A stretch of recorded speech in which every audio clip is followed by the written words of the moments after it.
നമസ്കാരം, news prime മലയാളത്തിലേക്ക് സ്വാഗതം. ഹരിയാനയിലെ ലോക്സഭാ തെരഞ്ഞെടുപ്പിൽ BJPക്ക് ഉണ്ടായത് കനത്ത നഷ്ടമാണ്.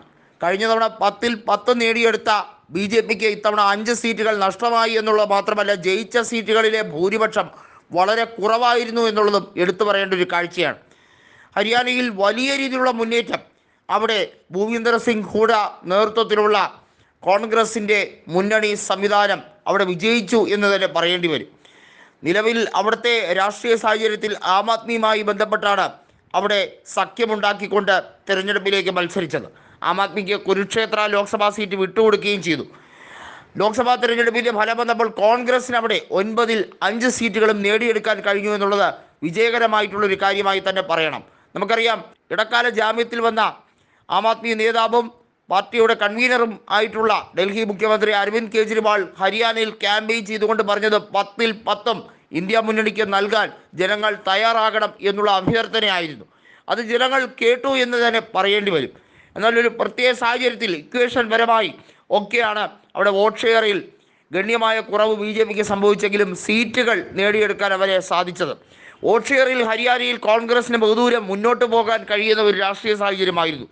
ലോക്സഭാ തിരഞ്ഞെടുപ്പിൽ 2019-ൽ ഹരിയാനയിൽ BJP 60%-ലധികം വോട്ട് ഷെയർ നേടിയെടുത്തപ്പോൾ ഇക്കുറി 40-ലേക്ക് ചുരുങ്ങിയത് ആ കാരണം കൊണ്ട് തന്നെയാണ്. അതായത് 20%-ലധികം വോട്ട് ഷെയറിൽ നഷ്ടമാണ് ഉണ്ടായിരിക്കുന്നത്. ഹരിയാനയിലെ ലോക്സഭാ തെരഞ്ഞെടുപ്പിലെ നഷ്ടം തീർച്ചയായും ആ സംസ്ഥാനത്ത് വളരെ വൈകാതെ തന്നെ ആ തെരഞ്ഞെടുപ്പിൽ സർക്കാരിനെ അട്ടിമറിച്ചുകൊണ്ട് കോൺഗ്രസിന് മുന്നോട്ട് വരാൻ കഴിയും എന്നുള്ളത് സൈനിക്ക് തന്നെ അറിയാൻ കഴിഞ്ഞിരിക്കുകയാണ്. കാരണം നിലവിലെ മുഖ്യമന്ത്രിയായ സൈനിക്ക് വലിയ തിരിച്ചടിയായിരിക്കും ഹരിയാനക്കാർ നൽകുന്നതെന്ന് അദ്ദേഹത്തിന് തന്നെ മനസ്സിലായി കഴിഞ്ഞിരിക്കുന്നു. മനോഹർലാൽ ഖട്ടറിൻ്റെ ജനപ്രിയതയൊന്നും സൈനിക്കില്ല എന്നുള്ളത് മാത്രമല്ല, ദുഷ്യന്ത് ചൗട്ടാല പിന്തുണ പിൻവലിച്ചതിന് ശേഷമുള്ള BJPയുടെ നില ഏറ്റവും പരുങ്ങലിലാണ്. എപ്പോൾ വേണമെങ്കിലും അവിശ്വാസ പ്രമേയം കൊണ്ടുവന്നാൽ BJP അവിടെ നിലം പൊത്തി വീഴും, തകർന്ന് വീണുടയും എന്നുള്ള കാര്യത്തിൽ ഒരു സംശയവുമില്ല. അത്തരത്തിലേക്കാണ് ഹരിയാനയിലെ നിയമസഭയുടെ കണക്കുകൾ നമ്മൾ വ്യക്തമാക്കേണ്ടത്. അതായത് 30-ലധികം സീറ്റുള്ള കോൺഗ്രസിൻ്റെ നേതൃത്വം എപ്പോൾ വേണമെങ്കിലും അവിശ്വാസ പ്രമേയം കൊണ്ടുവന്നാൽ അതിനെ അതിജീവിക്കാനുള്ള കെൽപ്പ് BJP നേതൃത്വത്തിന് ഇല്ല എന്നുള്ളതാണ്. അത് മുൻകൈയായി എടുത്തുകൊണ്ട് തന്നെ ആയിരിക്കും രാഷ്ട്രീയപരമായി ഒരു പോരാട്ടം നടത്താൻ അവിടെ കോൺഗ്രസ് തയ്യാറാകുന്നത്. വിജയിക്കാൻ വേണ്ടി തന്നെയാണ് കോൺഗ്രസ് തീരുമാനിച്ചിരിക്കുന്നത്. എന്നാൽ ലോക്സഭാ തെരഞ്ഞെടുപ്പിലെ പോലെ ഒരു സാഹചര്യമല്ല നിയമസഭയിൽ. കോൺഗ്രസിൽ ഒറ്റയ്ക്ക് മത്സരിച്ച് ജയിക്കാൻ കഴിയുന്ന സാഹചര്യമാണ്.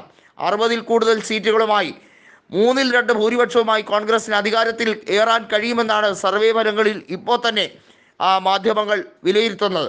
നമുക്കറിയാം, കർഷകരുടെ പ്രഭവ കേന്ദ്രം എന്ന് തന്നെ പറയാൻ കഴിയുന്ന ഹരിയാന, അവിടെ നടന്ന കർഷക സമരത്തെ അടിച്ചൊതുക്കാനും അതിനെ അവഹേളിക്കാനും ശ്രമിച്ച മോദിക്കെതിരെയുള്ള ജനരോക്ഷമാണ് ഹരിയാനയിൽ ലോക്സഭാ തെരഞ്ഞെടുപ്പിൻ്റെ ഫലത്തിലൂടെ കാണുന്നത്.